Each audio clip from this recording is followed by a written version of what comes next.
you have a Sierra and you're trying to do an oil change, welcome to Route 55, by the way. Pick up the cheapest oil you got. This thing is a 5.3 liter, but they have the 4.8 and the 6.0, the 6.2. They got all kinds of flavors. But this one works. Good old AC Delco. PF48 works for most of the applications on these engines. And don't tell anyone, but I went cheap for the 6th quart. Either way, the biggest helper is going to be some Powerade today to get me through this. So we'll jump on down and drain the oil. Well, welcome back, Route 55.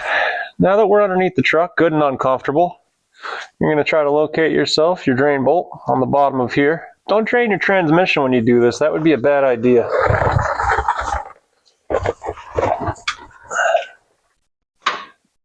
All right, it's definitely on the off position. Yeah. There we go.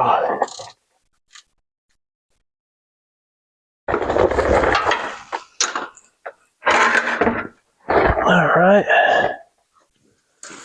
Now, there's no good way to do this. I'm not one of those pros on YouTube or anything, so most of the time you're going to make a mess when you take out your drain bolt. So I took off my glove. Ooh, poltergeist.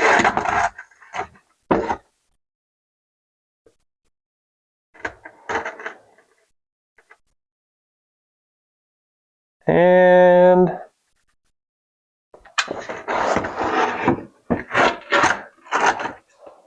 hey, I could have done worse.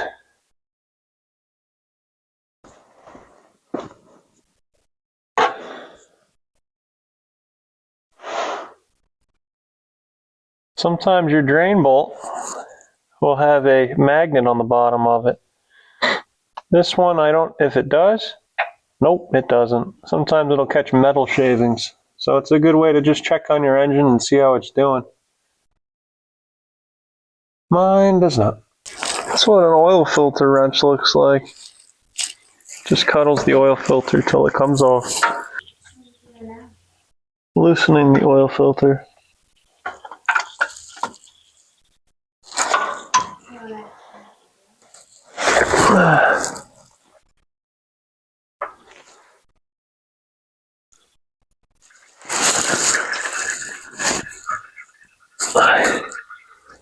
So we have a drain bolt here, and you got the oil filter right here. So you just gotta let them both drain. The 15, we just put it in an on mode now. And then we struggle to get it onto the bolt. Yep, there you go. And then you make sure it's snugged. Then you don't need that tool anymore. Now we got to get this messy oil filter straight out of here.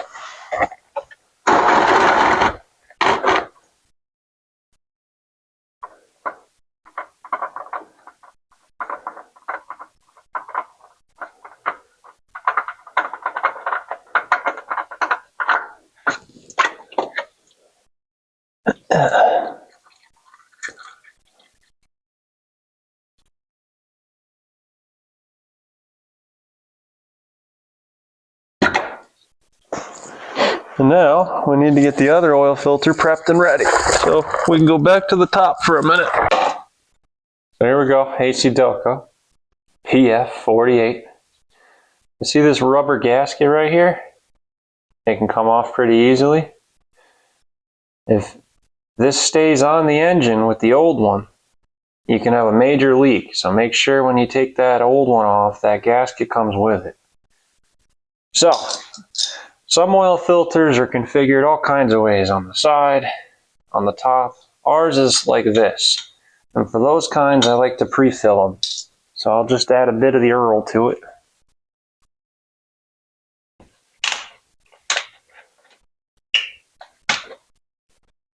Now the trick to the pour is you go from the side.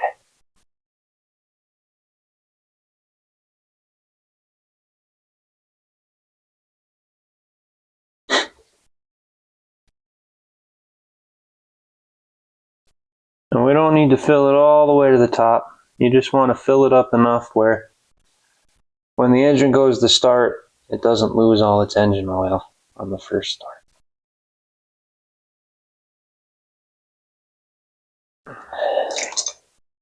That to me looks pretty good. I'll use that in a minute for the rest of the engine roll. Now we can go put this in without making a mess. Hopefully. That just screws in place.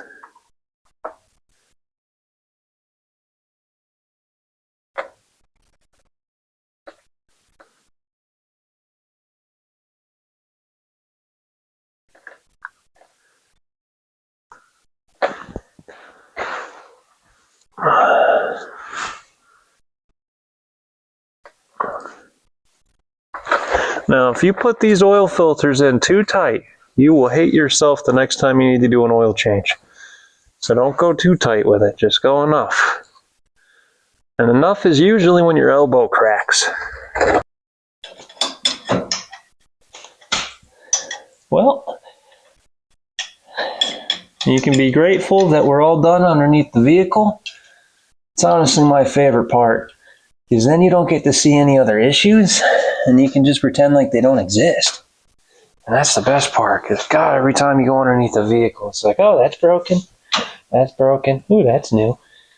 It's kind of like when you go to the doctor. And they're like, by the way, your blood sugar's bad. You got arthritis. You know, and all you came in for was some eye drops. Well, now the best part of the job. You don't have to lay on your back, hurt your shoulders. Everything's on the top. You just lay a belly over the truck, get to work. A funnel? Probably you need that, sure. And it says right on here, 530. And if we look, whoop, 530. That looks like it'll work. I really don't know if this high mileage stuff's a gimmick. I don't know. Feels wrong to not follow the rules, so.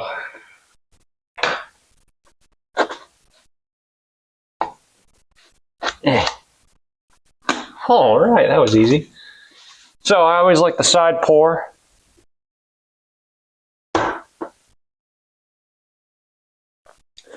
And this truck takes 6 quarts to fill up.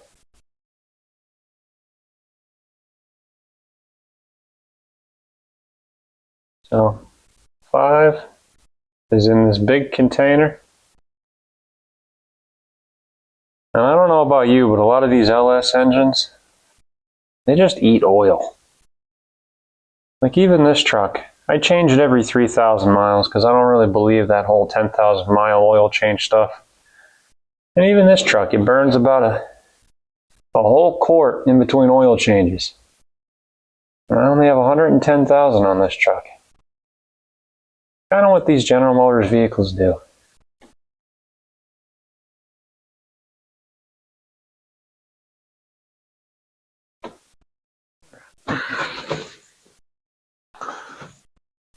And then, I won't say anything, but I got one of these.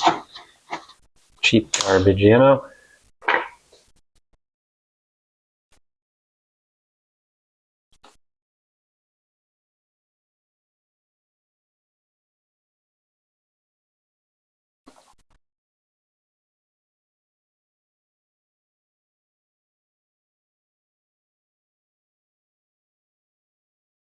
All the dinosaur oil is gone and into the engine.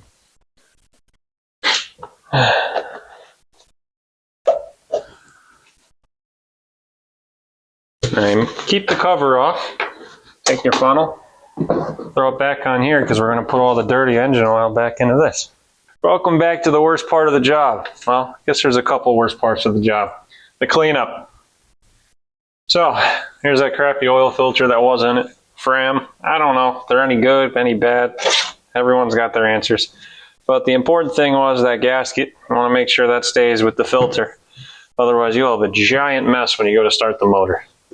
So, now you got a container to put the dirty oil in. Now, if you see anything gross come out of this thing has never been cleaned. I'm messy about my oil catch cans. So, you'll see chunks of debris and metal I work on lots of things that are broken sometimes, so. Now we put 6 quarts of oil in the truck. How many quarts do you think came out?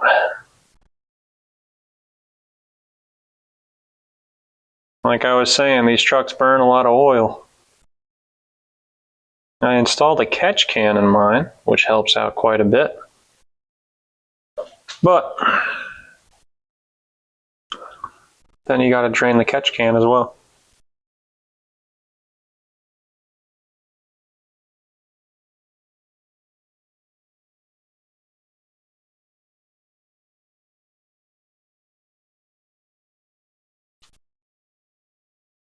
Pretty dang close to 5 quarts came back out.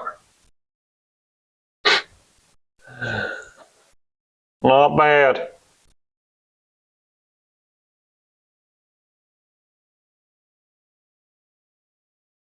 But still not the 6 quarts we talked about.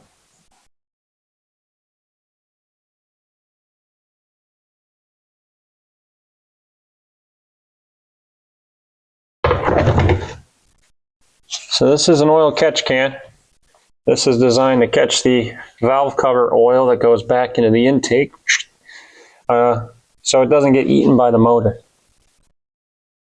I drain this probably about once a week, so it shouldn't be too much in here, but we're doing the oil change. It makes sense to do it right now.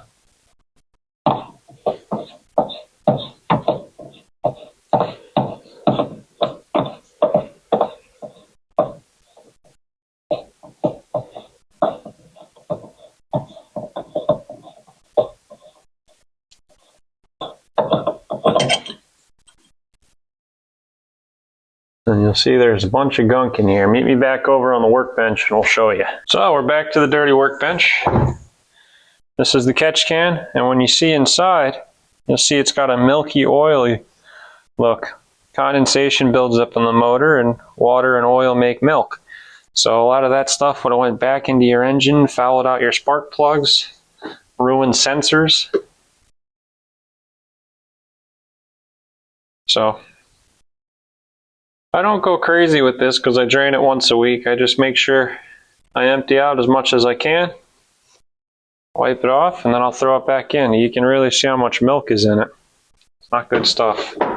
Welcome back to the power barn. I'm going to throw this thing on in here.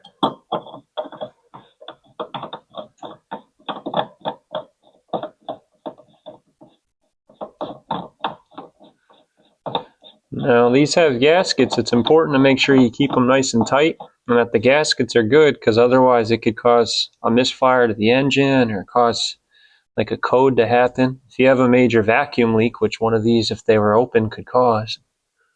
So you just want to make sure all that's good. Now if you have one of those turbo trucks, you have a little different of a style most of the time because you have actual pressure that goes through. But this is for Silver Rudies. All right, well, thanks for being around for me and doing my oil change on my Sierra. And us at Route 55, thank you for tuning in.